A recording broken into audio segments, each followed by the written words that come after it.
On today's Smart 7, Keir Starmer's not making any promises, Russia threatened cluster bomb retaliation and lots more. It's Monday the 17th of July, it's World Emoji Day, and happy birthday David Hasselhoff. The Smart 7, it's news, but Not the news.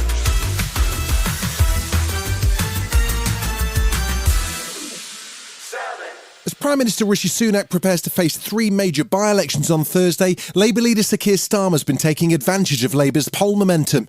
He started making pitches to the public ahead of next year's expected general election, and there's rumours his final shadow cabinet reshuffle is just around the corner.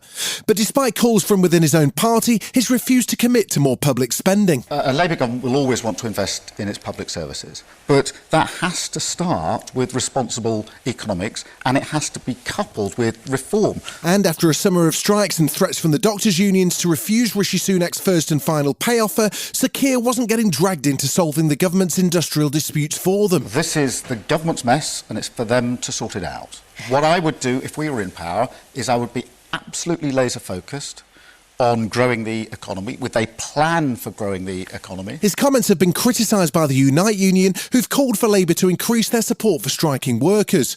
RMT union boss Mick Lynch wasn't impressed either. At the minute, I think Keir Starmer and his team have got to show some clear water, some clear red water, between themselves and the Daily Mail and the Telegraph, and themselves and the Conservatives. And at the minute, many people can't spot the difference, and that's a shame.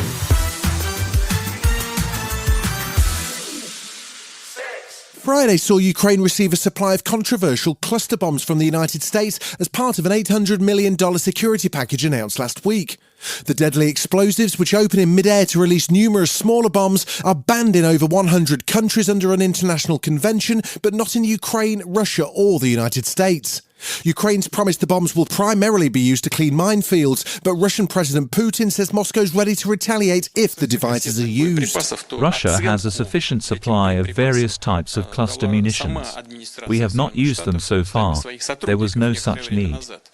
But if they are used against us, we reserve the right to mirror actions. Yeah, that's not true, by the way. The Human Rights Watch says there's evidence Russia's used cluster munitions multiple times in attacks on Ukraine.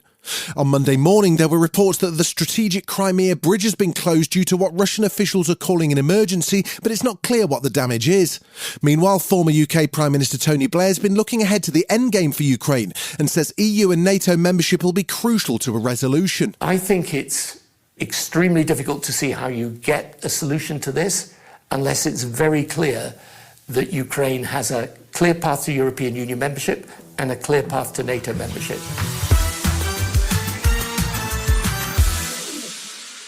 The Isle of Portland in Dorset set to become the first place in the UK to house asylum seekers on the water this week, and absolutely no one's happy about it. The Bibby Stockholm, a 3-storey floating barge, should be arriving in Portland Port in the next couple of days, where it'll host up to 500 single men in 222 rooms for the next 18 months. It's been met with protests from both local residents who claim the town's being used as a dumping ground and human rights charities who say the plans are inhumane. This is Tim Naor-Hilton from Refugee Action. This barge is a gimmick, it's a distraction, but it's one that has real-world consequences for the people living there. And what we're seeing is that they're living in prison-like conditions. And campaigner Lynn Hubbard says it's unacceptable to house refugees on a barge. We don't think they should be on any barge in any part of the country. The Bibby Stockholm is designed for 220 people. There will be 500 people on this barge. It's inhumane. It's been a busy weekend for Business Secretary Kemi Badenoch, who signed off on a new Trans-Pacific trade deal in New Zealand on Sunday. The TPP-11 is an agreement between, you guessed it, 11 countries, which will see tariffs slashed on exports of meat and dairy products, cars and some spirits, and the UK is the first European country to join. But there's questions over how much the deal will actually be utilised, with the government predicting it'll grow the economy by less than 1% over the next decade. Kemi seems confident it can make an impact, though. It's going to make a significant amount of difference. What we should be doing is praising the effort that it's taken to get us into this regional bloc. Still to come on the Smart 7, Marketa Vondrousova makes Wimbledon history and Ron Perlman makes some threats. Right after this. Balancing the needs of your business and your employees has never been more important. Do both with Concur Expense. speed up your finance processes, ensure compliance, and pay your employees on time when you automate your expenses. And with a handy mobile app, your teams can work from anywhere while focusing on what matters most, the bottom line. Move your business forward with SAP Concur Solutions. Visit concur.com to learn more. Welcome back. The final weekend of Wimbledon 2023 was one for the ages. Saturday saw Marketa Vondrousova become the first unseeded player in history to take a Wimbledon title as she defeated Ons Jabeur 6-4, 6-4 on centre court to become women's singles champion. And Marketa seemed as surprised as anyone by the result. I had very low expectations coming into the tournament, and now this happened. It's such a great journey. But she wasn't the only history maker. On Sunday, world number one Carlos Alcaraz took the men's singles title, handing tennis great Novak Djokovic his first centre-court defeat in over a decade. The last person who beat him was Andy Murray. And Carlos was full of praise for his competitor in his post-match speech. I started playing tennis, watching you. I mean, since I was born, you already was winning tournaments.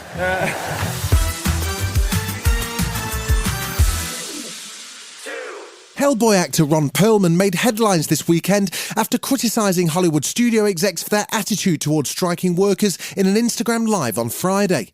It follows Thursday's announcement that members of the SAG-AFTRA union, which represents actors, would be joining screenwriters in long-running industrial action over labour disputes. In the video, which has now been deleted, Ron warns execs to think hard about their approach to the strikes. The mother who said we're going to keep this thing going until people start losing their houses and their apartments. You wish that families starve while you're making $27 million a year for creating nothing? Be careful, mother, because that's the kind of shit that stirs shit up.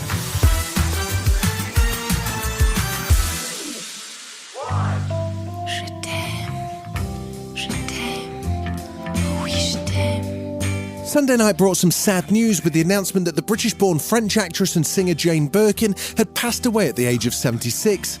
Rising to prominence through the 1969 hit single Je t'aime moi non plus alongside her then-partner Serge Gainsbourg, she went on to have a prolific film career which spanned more than 5 decades. And she was also adored for her personal style, inspiring a famous luxury 35 grand Hermes handbag named the Birkin. Here she is talking about her own version of the bag. Rest in peace, Jane. As it was mine, I just thought it was more fun to hang things off it. So I hang my watch off it and all my baubles and bangles and beads. Because when you walk around, they jingle and jangle. So it's a happy sound. You've been listening to The Smart 7. We'll be back tomorrow at 7 a.m. Hit that follow button and have a great day. Give us 7 minutes and we'll give you the world.